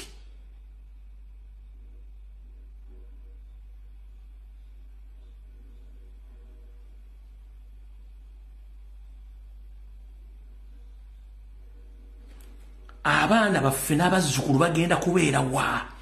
Gwe lucky enough wafuuka munnabyabufuzi bakuwadde ssente ozimbye gulofa oyina akamotoka oyina insurance. What about abo mu Kiteeza bafudde 300 plus? Where are they? Who's going to care about them? Abo mu Katanga, who's going to care about people in Katanga? Ani agenda okufa ku basomesa? Ani agenda okufa ku baana abasomi abatalina mirimu? Ani agenda okufa ku ekonomi ya Uganda kubanga musula mu gulofa muvuga zigundi zimpeekoni bakuwadde ssente? What about others? Golozalu yagala okuzala omwana malaya. Waliwo yagala okuzala omwana nga wa security. Waliwo yagala okuzala omwana nga kadama. Omunatunde ettaka lyagende to survive anyway waba yagala. Waliwo yagala okubeera mu diaspora like Windows. People they survive in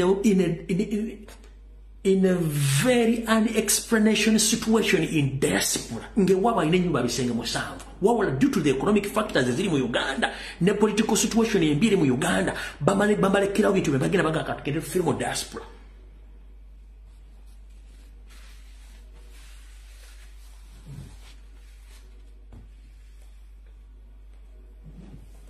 Gomanyi deploration oba depletion ali mu Bungereza. Omanyi deploration oba depletion eri mu Europe. Omanyi pressure eri Canada.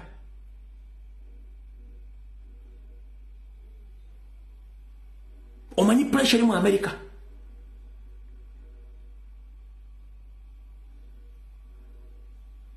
Omanyi omwana ali mu Saudi Arabia akola 24/7 alinga balubu evamba za mundala.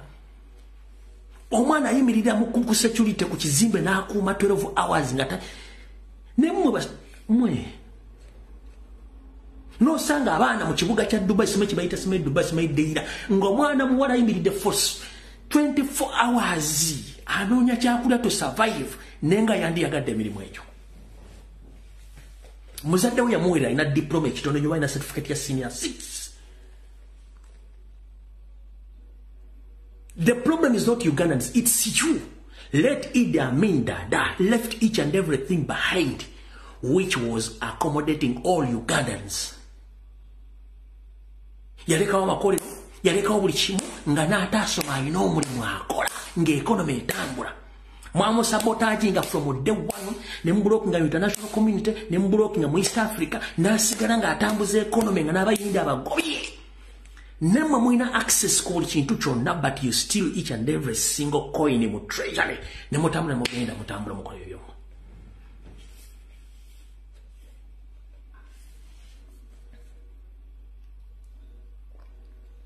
Then we come out to talk or to speak.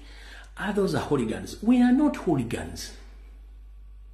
Amin yaleka buli kimu nga ne muna Uganda ataaso mufuna omulimu.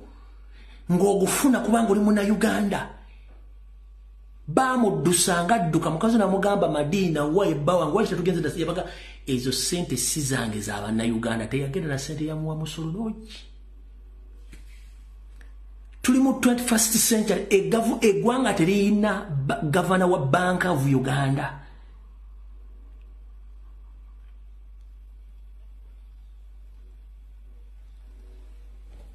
Kati uliriza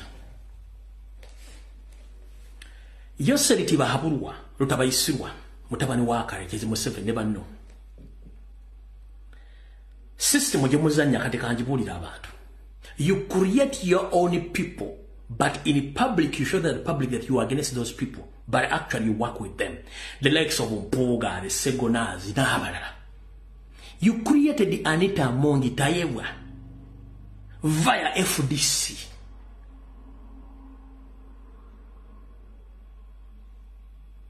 They got political experience via FDC.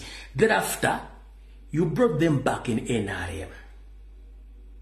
They contested, they won. One now is a deputy speaker, the other one is a speaker. They are doing exactly what you want according to your political menu. As long as for them they can't speak and they can't talk. Abamba demwebuza Anita Amongi wachali powerful. It's because they share common things with Museveni. One,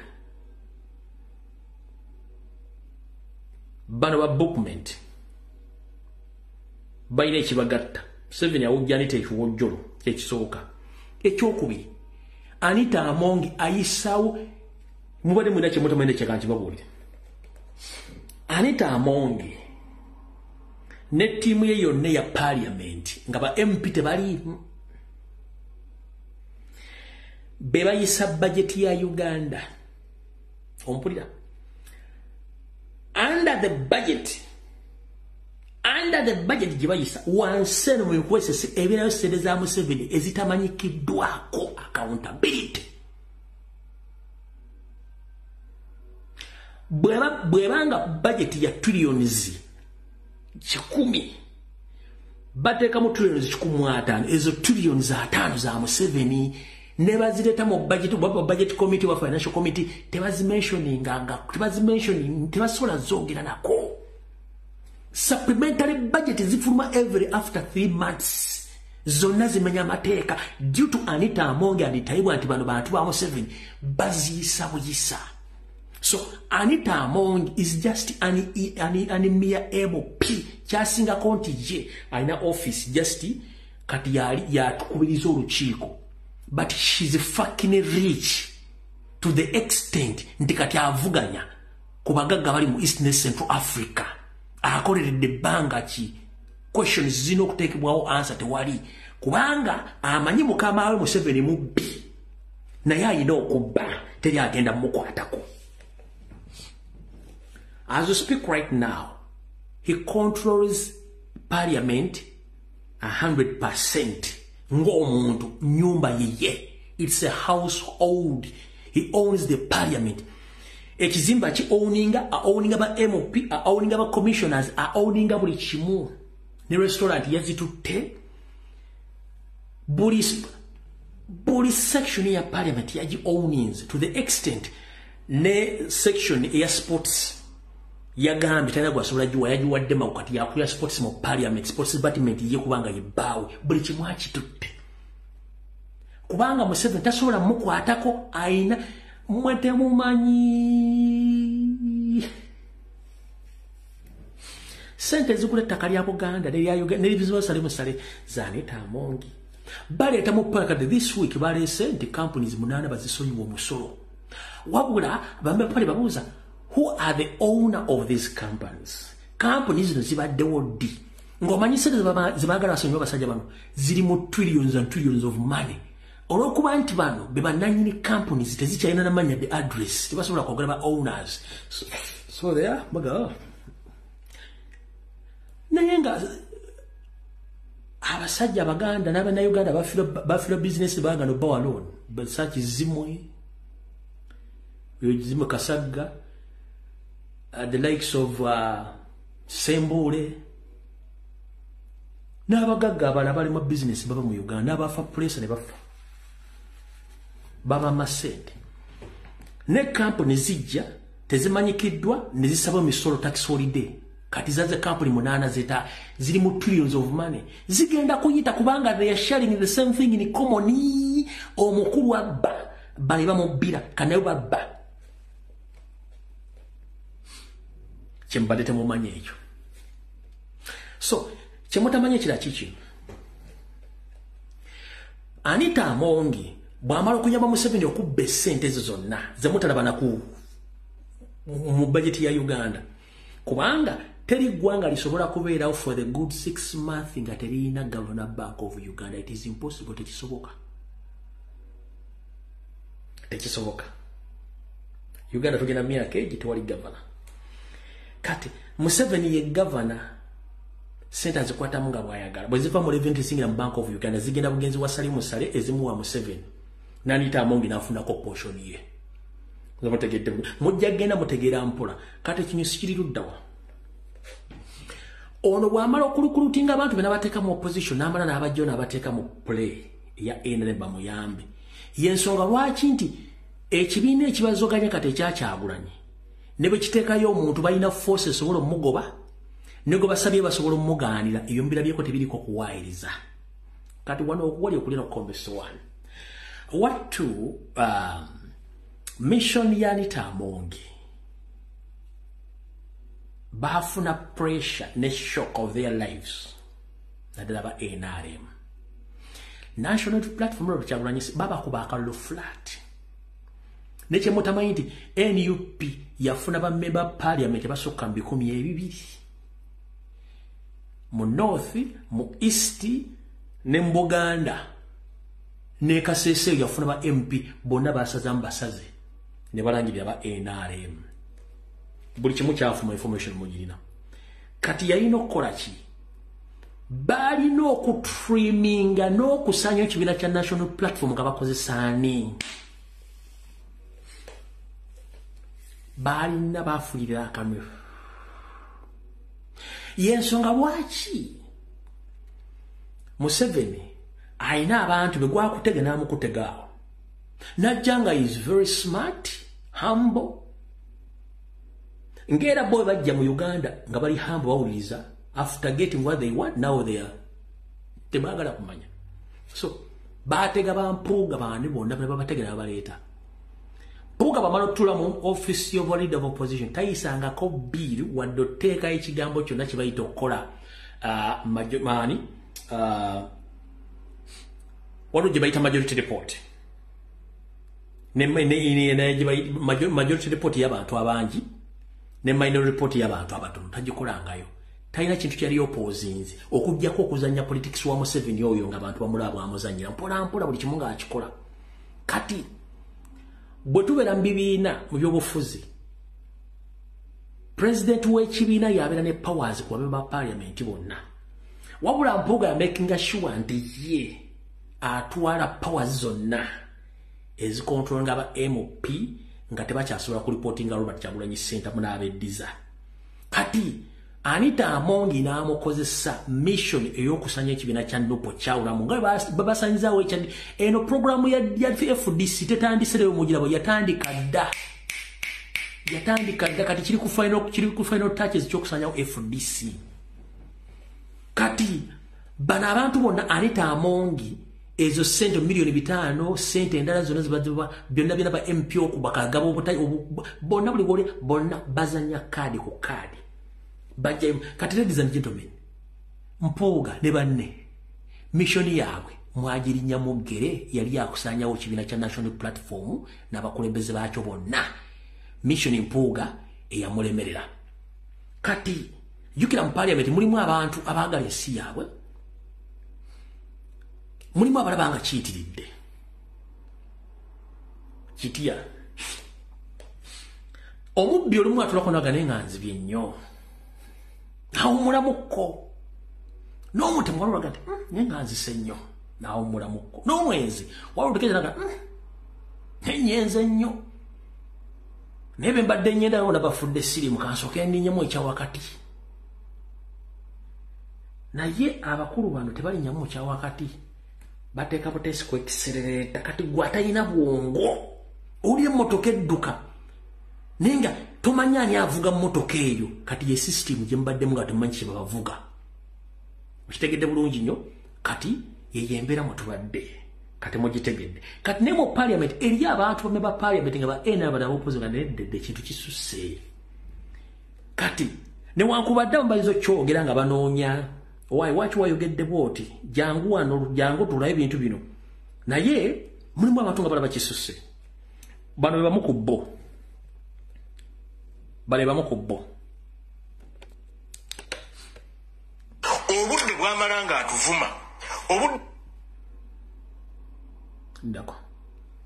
obudde bwamala nga atuvuma obudde bwamala nga atujerega nti tubeera mu bivulu tukola ki abumale nga nnyonnyola bannayuganda essente zaabwe yatwala zaaki full stop era annyonnyole tezitwalira mu mateeka gano bwegati ne bwegati tosobola kweripa kuba ex gratia ekyokulabirako kyengenda okuwa singa yali ex gratia yali badde waaba former rope nga bwe twali kuba former speakers ex gratia yali badde agenda kuba former rope si Mpuuga yali rope kaseera ako kuba yali yakatambula omwaka gumu sente wazeegabira mu bukyamu ekyokkiriza ne bwali badde ogamba nti okola kuba former commissioners bano ba commissioners abalala sibe bali badde bafuna sente zino era bali badde bigendewa abafoma ki commissioners kati zingiza ali mu muyambako ku justifying kintu kiki kikya the question Billy, the moral question and the legal question.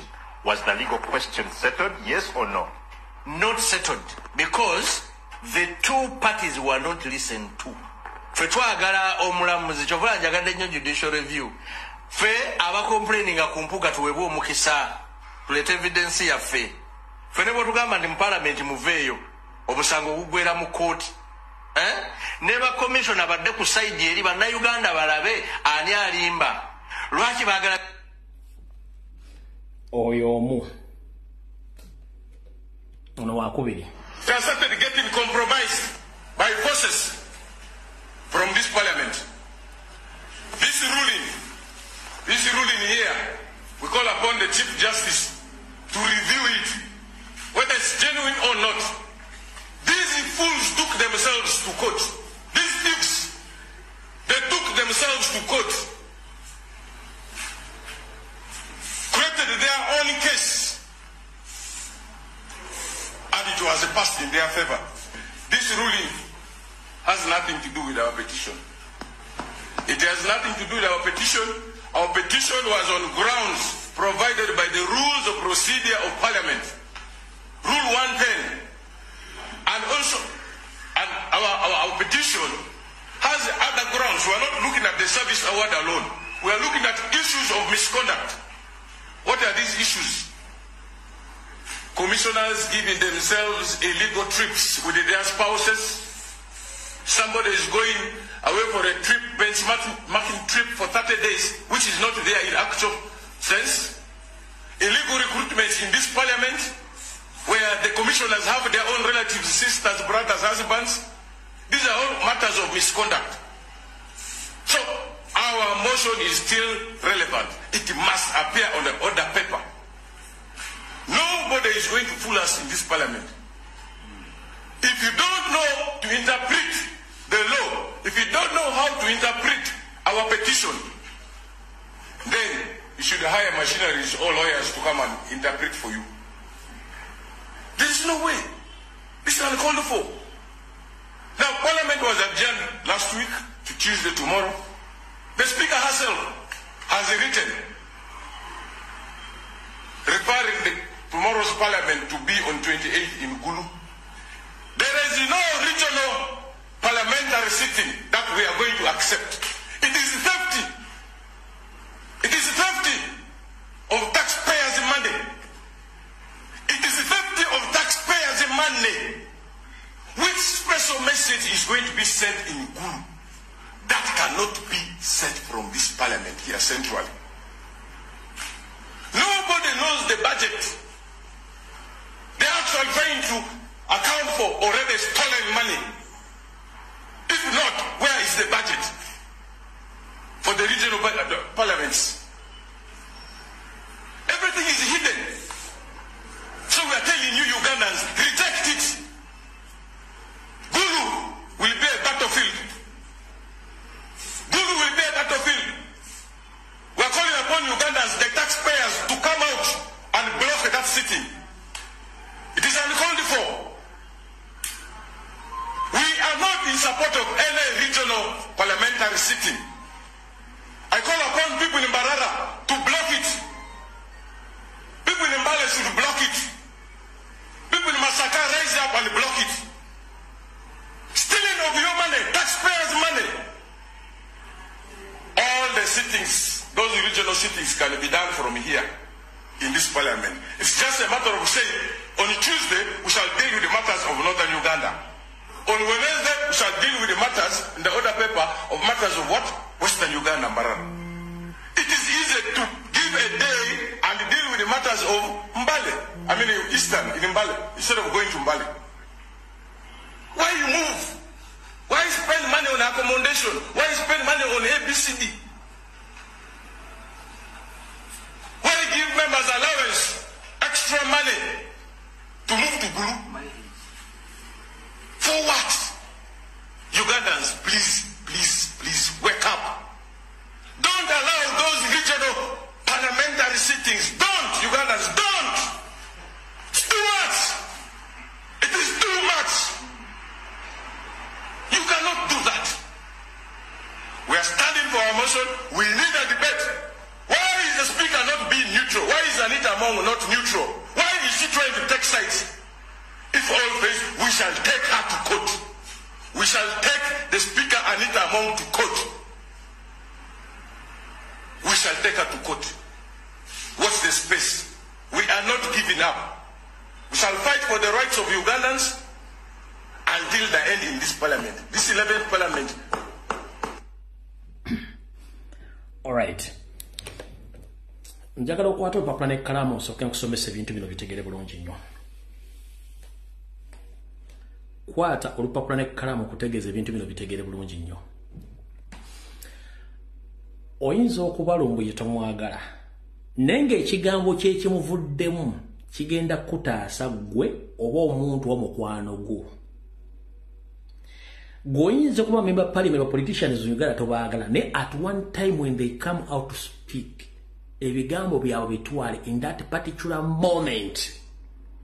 Kubanga mu parliament muli mu kasiru. Naye mulimu abasirise bangi kiki osobola obbajjamu. Togenda bavuna na musa kubanga tebayogera teboogedde. Onayinza okubanga omuyinako ekko oba ekikyamu naye bw'avaayo n'ayogera mu mateeka bakikozesanga obujulizi okusinziira ku mateeka amawandiika aga constitution. Constitution ya Uganda ekugamba nti tewali region sittings ziri gazetted mu mateeka teziriiwo kimenya amateeka. Akugambe ne budget yennyini teyabalibwa mu budget sente zavudde luddawa. So totunulira face ya muntu wabula tunulira ebigambo ebivaamu kaseera akuwabyogeredde bikola sensi. Goloza lwaki abagamba tebalaba lumbi basooka ku video zino. Abagamba tebalaba lumbi basooka ku video zino. Ate abagamba nti banjagala bazira obudde bugenze. Naye abakugamba nti baagala be basooka ku video nakuno ko bali batudde batuzize engalabi zaabwe bawuliriza. Kyenkugambye toyinza okuba toyagala muntu neewuliriza ekigambo kyayogedde wakyogeredde wa kikwata ku nsonga ki. Kubanga eriyo abantu bangi mu parliament nga baasirika jjukira mu Luganda tugamba nti asirise teyejjusa. Gonjagano nteyo Kasiru omugo bali wabidde omusango mu kooti. Era ne banga bamwabidde omusango mu kooti Kasiru afuna interpreter okujjawo baka buli. Biro bagasime biro bikini nga bajjewo baka kubanga bosirika tebagenda kumanya kiki wayogedde ne bw'oyogera tufuna message. Ate it is on record nti omuntu wafunya statement ebeera ku record nti eri abagenda ogitegeera. Yes, Anita Amongi ne banne bakola ebintu bimenya amateeka tebiri mu mateeka kubanga tuli mu jango politics wenna kunnyonnyodde. For them they don't care who says what. For them they care that have they got their targets or what they want. As long as you can speak, you can talk, for them they don't care. But ekyo bakyogera nga bakikolera bwewa amateeka bwe tubira mu nsi ezitegereka nti Amongi bamusibe empuga bamusibe mawa bonna baba basibe. Kyengezaako okugamba it is on record. Government esobola okukyuka zino video tuzijjo ekimu ne tukwata abantu baffe tugenda obbasiba. So togamba nti omuntu tomwagala mboba anoonya political relevance at that time ayogera. No, whatever he says or remember parliament amanyi constitution okunsinga nawe akusinga constitution aba akimanyi. Gwokujongo ina 0.04 gibiramu nga totegeera kye bayita statement. Buba bujulizi.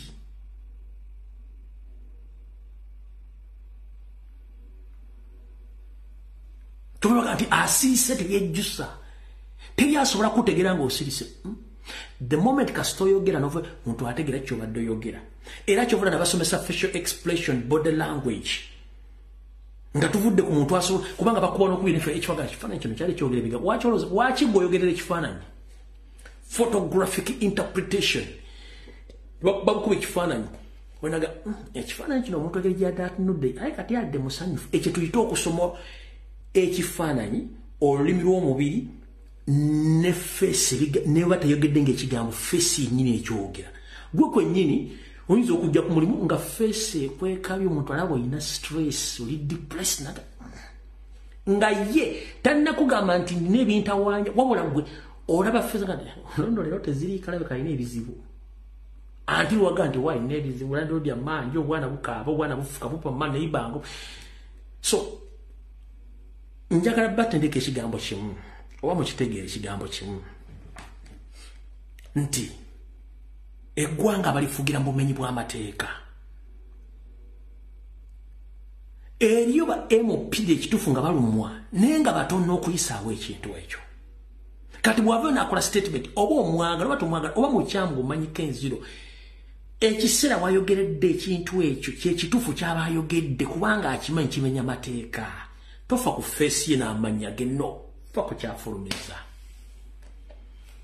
Kankujjukizeyo gwe mukkiriza munnange. Baatukolera akatambi ka Yesu Kristo. Yesu Kristo bwe yatuuka ng'agenda atambuza enjiri n'abayigiriza be. N'atuukako mu ssabiro lya kitaawe oba essinzizo mwe mulita sinzi nenga gondaga masabo obessabiro yagenda otuuka mu ng'essinzizo eryo bessabiro bali fudda akatale batundiramu njiibwa nkoko mbaata yava mu k'obuntu ak'eddiini mu kifo ne bamulabira n'akyanankana naye akatale konna n'akaliwo buli kimu n'akisambasamba ne kigwa eri golooza lwaki yanyiiga kubanga kye bakola mu kiseera ekyo kikyamu bakikolere mu kifo ekikyamu Goyara kunga ti filimu ya Yesu tewagira banga asamba ebintu mu katala anyiza abikasuka kubanga yamanya ekintu ekifo kye bakolera mu kikyamu n'abantu abakiri mu bakyamu n'ebikolo bikukikola mu kikyamu nenga ndibaddaga nti ndi musanyufu nnyo essabiro lino oba essinzo lino oddifuula akatale kubanga abantu balina gye bagenda gula binyaga no ekikolebwa wano mu budde buno kikyamu eno nyumba esinzibwamu taata wange n'alyoka abazoganya kati kyenkugamba kyenjagala nkuyigirize okitegeere olunaku lwolekera n'osoma politics n'omutegeera n'omusomesa naawe n'omusoma in fact ojja kufuna emirimu tojja kuba na depression tojja kuba naye no buli kintu ojja kitunanga omugano kino kirina kubeerako kiti kibadde bwe kiti bakoze ffe kati ababiruddemu tubimanyi bwe ndaba ekintu nekitongana okay. Kati mwine kira kyemutamanyi nakyo kankibategeeze wano olwaleero simanyi obudde bunamusoboka kibukyagwa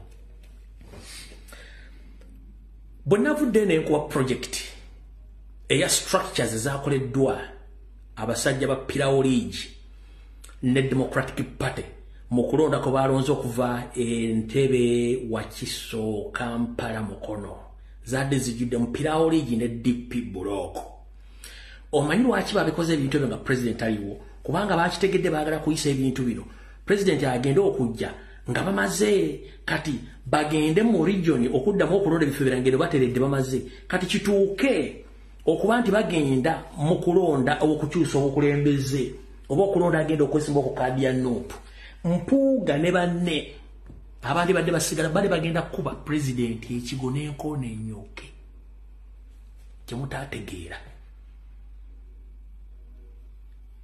ekibayita structure politics gwe mumanyi wali mu kulonda no okulonda is just a practical nti anze nozo demuteeka mu kabox it's not all about ticking mbweresho politics kintu kiwanvu nnyo kirimu barbarization kirimu organization kirimu buli kimu so buli kintu kyonna nga bwe kiri olina kitunuulira no paying attention to details from LC1 mpaka ko president ngo paying attention to pave a way okitegera nebo tubaga ebintu bino mu mubi tugenda mu kulonda tugenda mu okulonda okumanyi okulonda kutandikire no wansi kati go wagira president nange muwagira ne bano badde bakutte structures zonna Mukono Kampala Wakiso Ntebbe nga bazitadde mu Pirawo League ne DP Buloko nga abaana bonna aba national platform ole bonna bakubye yensonga lwaki kankugire wano mayinze mba n'ebintu byange kati yensonga lwaki linda kola yensonga lwaki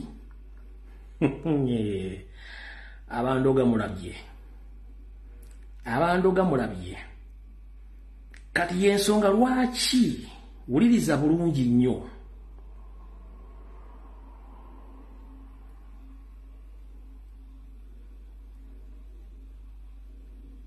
tedduwa vidiyo eno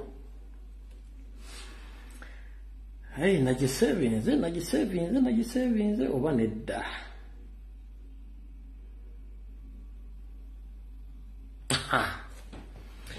yensonga lwaki wabaddewo kye tuyita shift in positions wabaddewo okukyuka mu bifo indirectly buli nga teyategedde kutya chairman we Wakiso aliko Matiya Lwanga Bwanika olwamaze okukola structure zino zonna nga amaze zisetinga n'abuuka mu kifo ekyo akyali mu still acting n'agenda yesimbawo mu busiro sime busaidize busire eyo mu musaidize busire eyo kati yagenda okuyimirira nga MOP kubanga badde bamaze okukola structures nga zimuleeta butereevu kati agenda gifuna naddira ku kifo kye ky'ekyama na LC5 n'aleetamu kino ekisajja ly'abeene Kigozi Ssempala gwe yaleese ng'ate Kigozi Ssempala nfanfe w'amayiga n'empuuga temusobola bitegeera lindako ono Ssempala Kigozi ng'alangirira nemugamba kituufu nange nti ojja kyeyogerera basibo ne wenyabo nkyogedde nsaba kalulu 2026 ngende ku disitulikiti nzire mu kifo kya Matiya Lwanga Bwanika ow'ekitiibwa ey'ensonga ewedde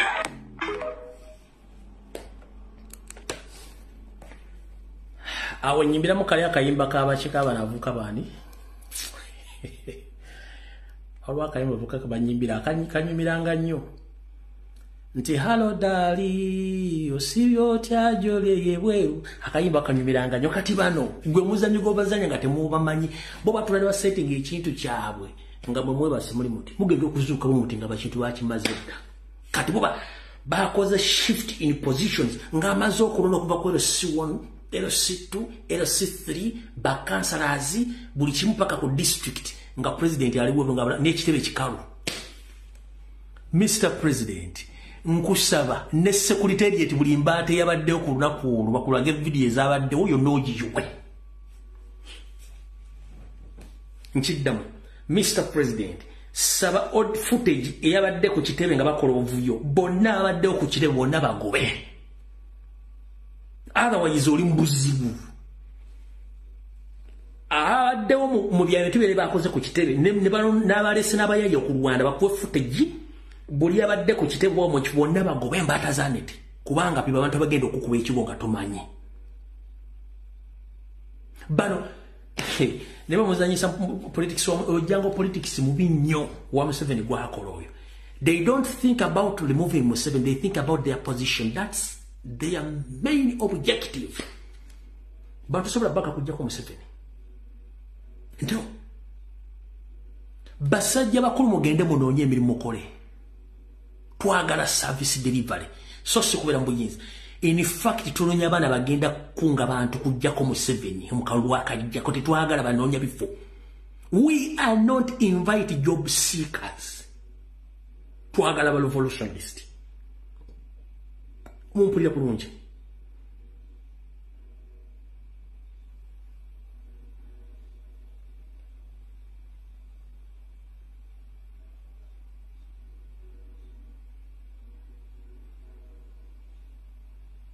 besetinze bulungi nnyo omusajja ali mu diaspora akunganya buyambi sanction ziruma bano bali ere kati taliwo tutto gweyingira wali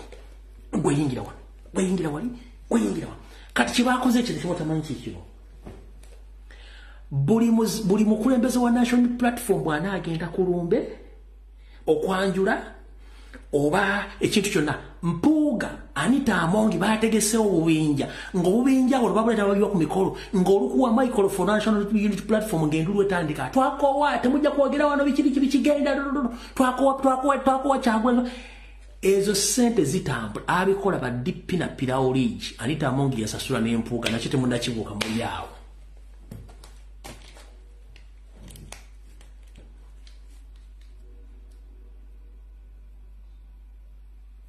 mbadde muna kitegera nakyo ekyo nakyo sente zayise mpitirivu buli mukulembeze wa nupo w'ensonga wagenda ku mukolo mu mwaka ng'ebya bitandika twakowa biki twakowa nupu twakowa Kyagulanyi biki sente zitambula mu Buganda eyo strategy weri yakuba Kyagulanyi na nupu indirectly bakikola nakyo temukimanyi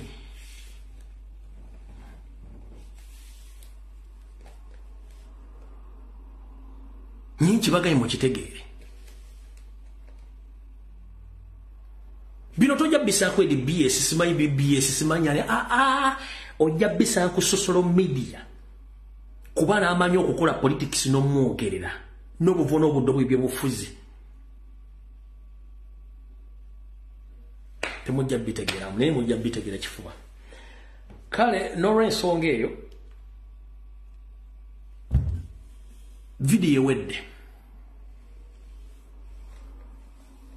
video ewedde tusinkane ku lunaku lwa kutaano ssaawa 2 ez'akawungeezi ye Mukama bankumira atabakumira mpeera wabula bwalaba muonooneka abatwale mwenna sina gwe yamuganya okujja ku Museveni nkidda mu video ewedde mugende Mukama bwalaba muonooneka abatwale nange era bwalaba nyonooneka ntwale muwulidde bulungi nnyo Mukama bakuume video ewedde mwebale kubeerako mwebale kungobera so bye video ewedde video yale mugisaasaanye buli muntu agiwulire ekukke mu mubiri in fact nyinza na utadda ku lwokutaano musooke muweze video n'omunagisanga wonna nyinza na utadda ku lwokutaano nga mulina okuwuliza video no paka kuwulira bubi gisaasaanye buli wantu wonna woogisanze buli muntu agiwulire kubanga ebadde yanjawulo nnyo bw'etakuggula mu mutwe ejja kwabya omutwe era atajja kutegeera ojja sigala ng'oli musiru